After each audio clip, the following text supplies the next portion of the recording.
Lee, Tim and Joel on Nova. Have you any tips and tricks for reserving things? And I say this kind of broadly because we were talking in the office about how it's like people who stand in a free car park and wait for their partner to come and find them. You know, like reserving the car park or reserving a table or a seat or like, you know, a lounge at a pool at a resort. Like tips and tricks for reserving things. We've seen lots of those videos of people like at resorts when they're on holidays over in Europe, and they'll go down and they'll wait until like they open the gates for the pools at 6 a.m. The Germans are mad for that. Yeah, and they go and like throw towels down and they put all their bags and pebble things beaches. out. Yes. I know, gross. I'll get some sand. I mean, you've seen sand, right? So just get some.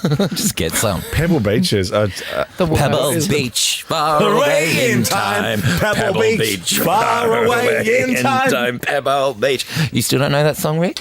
What? No, it was that was an interpolation.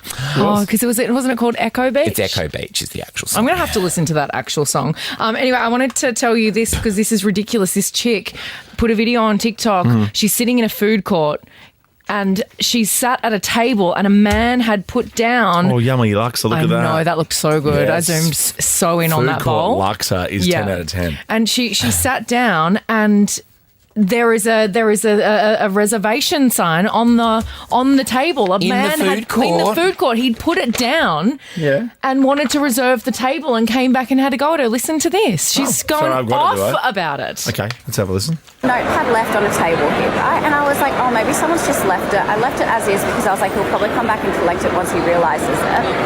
He came back with his food and was so rude. He's like, I've reserved this table. I go, reserve the table at a food court. We're at Winter Garden.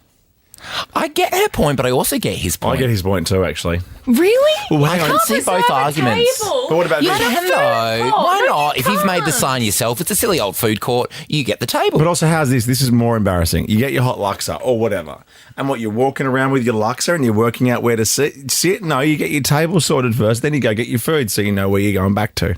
No. Oh. But that, like something like that where you've walked up to someone who's sat down. That's different. He's a bit of a tit. Yeah, that's a bit weird. He mucked it up there. Yeah. What about my favourite? Oh, well, okay, let's see if you can guess. Remember the most famous person to ever sit in an Australian food court?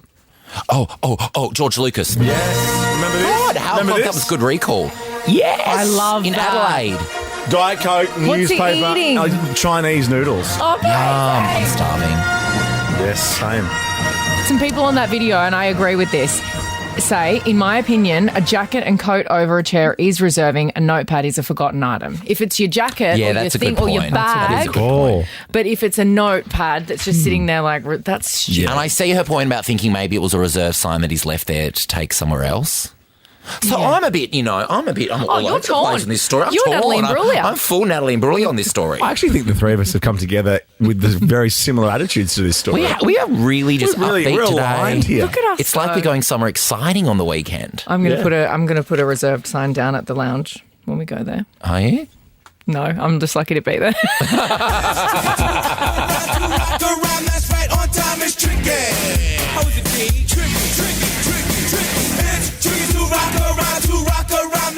Ricky Lee, Tim and Joel on Nova.